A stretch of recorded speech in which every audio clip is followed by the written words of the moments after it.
Phone बज रहा था। घर में माँ ने उठाया तो पता चला मामा जी के लड़के की सगाई है। उनकी कोई बहन नहीं। माँ ने बोला पीहू और पिताजी चले जाएंगे, मैं सांवरी के साथ रहूँगा। सांवरी ठीक नहीं हुई है अभी। अगले दिन पिताजी दीदी चले गए।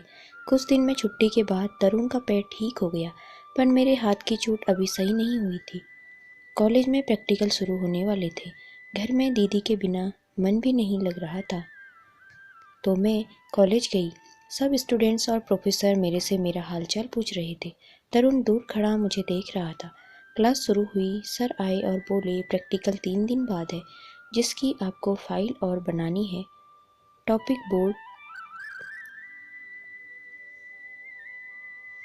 पर लिख दिए गए। इसमें से 6 टॉपिक लेने हैं। मैं वो टॉपिक उतारने के लिए पेन लिया, पर चोट सीधे हाथ में होने से पेन भी सही से नहीं पकड़ सकी। तरुण ये सब देख रहा था। उसने वो टॉपिक लिख मेरे सीट पर रख दी। नेहा तरुण को ऐसे घूर रही थी जैसे तरुण ने कोई चोरी की हो। मेरा मन तो नहीं था तरुण की मदद लेने पर और कोई विकल्प ही नहीं था। 10 मिनट का रिलैक्सेशन था। मैं अपनी दवाई खाने के लिए निकली। मेरी बोतल में पानी खत्म हो गया। जैसे ही मैं पानी लेने उठी, तरुण ने दूसरी बोतल में सामने की। मेरे लिए उस पर अभी भी भरोसा करना मुश्किल था। मैंने अपनी बोतल उठाई और पानी लेने चली गई, पर बोतल का ना तो ढक्कन ही खुल रहा था, न मैं पानी हाथ से पी सकती थी। तरुण पास आया, हाथ से बोतल ली और पानी भर के हमें थमा दी। कुछ नहीं बोला। साहिल से मेरे से हालचाल पूछ रहे थे। वो बोले छुट्टी हो तो मेरे साथ चलना, मैं अपनी बाइक से छोड़ दूंगा।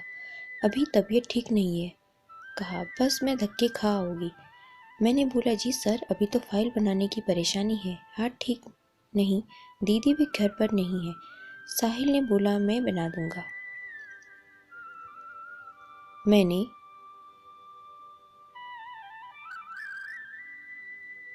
मना करते हुए बोली, नहीं सर, मुझे पता है, फाइल तो आपको भी बनानी है, आप परेशान ना हो, हम मैनेज कर लेंगे। तरुण ये सब बातें सुन रहा था।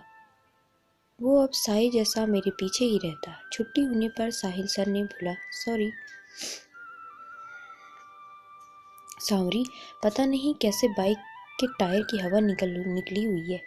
मैंने बोला कोई बात नहीं सर, मैं चली जाऊंगी। इतने में तरुण बाइक लेके मेरे पास रुका और चुप तोड़ते हुए बोला बैठो। उसकी आवाज़ में आदेश देने जैसा था।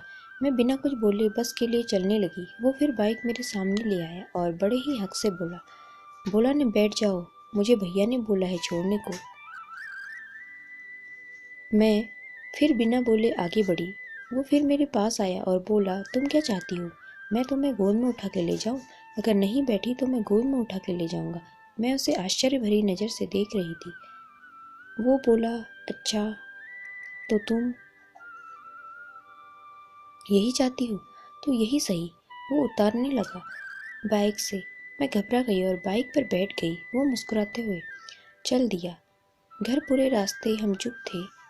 घर पहुंचे तो वो बोला अंदर नहीं बुलाओगी? मैं उसकी तरफ घूरी, बिना बोले घर में आ गई। माँ ने तरुण को देखा और अंदर बुलाया। तरुण ने पैर छुए। वो बोला माँ, भैया ने बोला है सांवरी जब तक पूरी तरह ठीक नहीं हो जाए मैं उसे ले जाऊं और घर छोड़ दूं। माँ ने चाय दी और मेरे बचपन की बातें बताने लगी। जाते हुए बोला मैं सुबह लेने आऊँगा सांवरी को। जाते हुए भी पैर छुए और चला गया। मैंने बहुत कोशिश की फाइल बनाने की, पर मैं एक लाइन भी नहीं लिख सकी। सुबह कॉलेज जाने के लिए तैयार हुई। घर के बाहर बाइक के हॉर्न की आवाज़ आई। देखा तो तरुण था। फिर हम दोनों कॉलेज पहुंचे। जब कॉलेज के अंदर पहुंचे तो सब ऐसे घूर रहे थे जैसे हम कोई दूसरे ग्रह के हों। साहिल सर बहुत अच्छा किया तुमने, पर तरुण तुम्हारी आंखों को क्या हुआ, इतनी सूजी हुई क्यों है? वो बोला देर रात पिक्चर देख रहा था। नेहा अपनी सहेलियों के साथ आई और बोली क्या बात है सांवरी, तुम्हारे मासूम चेहरे का बहुत अच्छे से फ़ायदा उठा रही हो। मैंने उसे पूछा मतलब क्या है? नेहा गुस्से में बोली तुम जैसी लड़कियां न मासूम बन तरुण जैसे लड़कों को फंसाती हैं। बहुत अच्छे से जानती हूँ तुम जैसी लड़कियों को। तरुण को मेरे साथ देख तुम्हें जलन होती है ना? मेरी कुछ समझ नहीं आ रहा था। नेहा का इतना बदला रूप, मैं रो रही थी, वो मुझे सुनाई जा रही थी। तभी तरुण की तेज आवाज़ आती है, नेहा। वो पास आता है। नेहा एकदम से आवाज़ में मासूमियत भरी बोली, तुम नहीं जानते तरुण। चेहरे से बोली, तुम्हें फंसाने के लिए तुम्हारे साथ जबरदस्ती जाती है। तरुण नेहा को डांटते हुए बोला,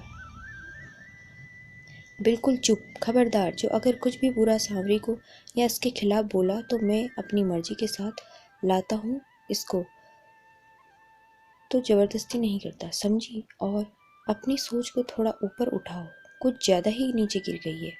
मैं क्लास में बैठी रो रही थी। तरुण आया, रुमाल आगे करते हुए। मैंने उसे देखा और नेहा का गुस्सा भी उस पर निकाल बैठी। मैं बोली, खुश हो ना तुम? ये सब करा के मना किया था ना मैंने, क्यों नहीं चैन से रहने देती तुम मुझे? क्यों पीछे पड़े हो? नहीं चाहिए कोई मदद, दूर रहो मुझसे, मैं रोते हुए बोलती जा रही थी। तरुण बोला, ठीक है, जब तक तुम ठीक नहीं हो जाती मैं तुम्हारी मदद नहीं करूँगा, पास भी नहीं आऊँगा। बस ये फाइल ले लो, देख लेना सही बनी है, फाइल रख लो। वो चला गया। वो प्रैक्टिकल फाइल थी, उसने पूरी रात जग के बनाई थी मेरे लिए। जो लड़का खुद से अपने नोट्स नहीं बनाता था, दूसरों से लिखवाता था, उसने फाइल बना दी थी, वो भी किसी दूसरे के लिए। फाइल बहुत अच्छे से बनी हुई थी, सारे डायग्राम बहुत सुंदर थे। उस फाइल में एक लिफाफे भी था, ब्रो लिफाफा लिखती हूँ, जिसमें बहुत ही प्यार सॉरी कार्ड होता है, जिसमें लिखा होता है, मुझे पता है मेरी गलती थी, माफ़ी नहीं, पर जब मैंने तुम्हें हॉस्पिटल देखा मैं खुद को माफ़ नहीं कर पाई। मुझे दिल से पछतावा है, मैंने तुम्हें बहुत दुख दिया है, हो सके तो मुझे माफ़ कर देना। मैं तरुण के बदले रूप से स्तब्ध थी। मैं सोच रही थी, तरुण अपने पछतावे के कारण मेरी इतनी मदद कर रहा है या फिर कोई चाल है। तरुण ने अब तक जो कुछ भी मेरे साथ किया, उसे सोचते हुए मन उस पर विश्वास करने को राजी नहीं था। क्लास शुरू हुई। सर क्लास में आए तो सबसे प्रैक्टिकल फाइल जमा करने को कहा, जिसे इन पर स्टैंप और सर के साइन हो सके।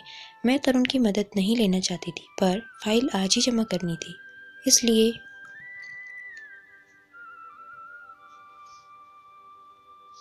जमा कर दी। सर ने बोला, जैसा कि मैंने पहले भी बोला था, हमारा विभाग टूर पर जाएगा, जिसे भी जाना है कल तक नाम लिखवा देना। ये काम तरुण तुम करोगे, जिसे जाना उनका नाम लिख देना। 3 दिन बाद निकलेंगे। नेहा ने पूछा, कहाँ जा रहा है टूर सर? सर ने बताया, नैनीताल और मसूरी जाएंगे। 12 दिन का होगा टूर, होटल में रुकेंगे सब। वो अक्टूबर का महीना था। क्लास में सब खुश हो गए।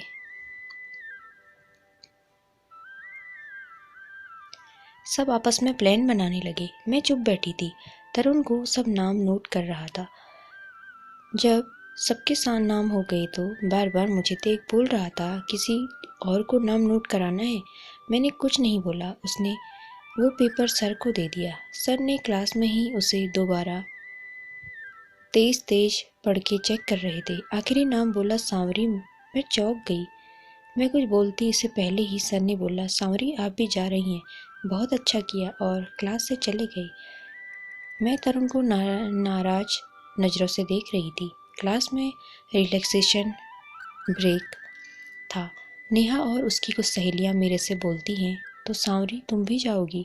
हाँ सही है, चलना। तुम सफ़ेद सफ़ेद बर्फ में सबसे अलग दिखोगी, जैसे चाँद पर ग्रहण। नेहा बोली, नहीं नहीं, जैसे दूध में गिरी हुई मक्खी। सब हंस रहे थे। मुझे तो जैसे आदत सी हो गई थी। मुझे लगा मुझे ये हमेशा झेलना पड़ेगा। आंसू को दबाए बैठी रही, और तरुण को मैं माफ़ क्या करती।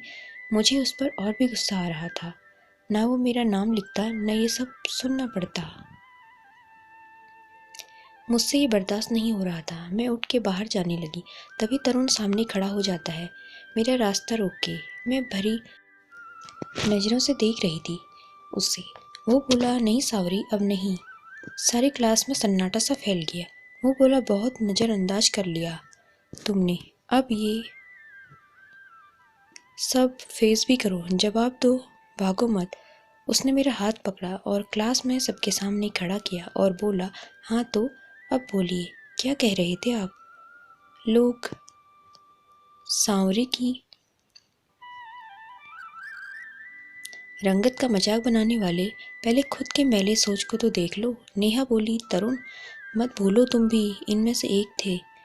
तरुण बोला, हाँ था, पर अब नहीं। मैंने सांवरी के खूबसूरत मन को नहीं देखा, अब देखा वो बहुत सुंदर है। वो बोलते बोलते मुझे देख रहा था। कुछ पल के लिए नजरें टिकाए जैसे कहिए खो गया, फिर झटके से बोला, और इंसान की रंगत तो बदल सकती है, पर तुम जैसे गिरी सोच का कोई इलाज नहीं। अगर किसी ने भी सांवरी को कुछ भी बुरा बोला तो मुझसे बुरा कोई नहीं होगा। नेहा तो जैसे 100 डिग्री ताप पर चढ़ गया हो उसका गुस्सा। वो गुस्से में बोली, तरुण तुम्हें हो क्या गया है? दिमाग तो सही है। तुम इस अंधेरा चश्मिश बहन जी के लिए हम सबसे दुश्मनी क्यों कर रही हो? तरुण बहुत तेज गुस्से में बोलता है, दिमाग तो अब सही हुआ है। ये जो नाम टाइटल सांवरी को दिए हैं, इनसे ही पता चलता तुम्हारी सोच कितनी काली है। नेहा झलियाते हुए बोली, जैसी है वैसी ही तो है। बोला है वो बदल थोड़ी ना जाएगी। तरुण चिल्लाते हुए बोला, मैं बदल के दिखाऊंगा। एक आवाज आती है, क्या हो रहा है ये सब? प्रोफेसर सर आ जाते हैं। तरुण बोला, कुछ नहीं सर, टूर की प्लानिंग कर रहे थे सब लोग। सर बोले, 3 दिन बाद जाना है, अभी अपनी अपनी सीट पर बैठो, क्लास पूरी होती है। मैं अकेले बस से घर पहुंचती हूँ। दीदी और पिताजी भी तभी आते हैं। मैं दीदी के गले लग जाती हूँ। दीदी माँ को कपड़े दिखाती है जो मामा जी ने सबके लिए दिए थे। थोड़ी देर में तरुण आता है। माँ पिताजी के पैर छूते हुए बोलती है, दीदी कॉफ़ी लाती है। तरुण बोलता है, आज भैया का जन्मदिन है। माँ पिताजी के जाने के बाद भैया ने कभी अपना जन्मदिन नहीं मनाया, पर इस बार आप लोग उनकी कमी पूरी करने के लिए हो तो मैंने भैया के लिए एक सरप्राइज़ पार्टी रखी है, जिससे भैया के दोस्त और कुछ खास लोगों को बुलाया है। मैं चाहता हूँ आप लोग भी ज़रूर आएँ। पार्टी शाम को 7 बजे से है।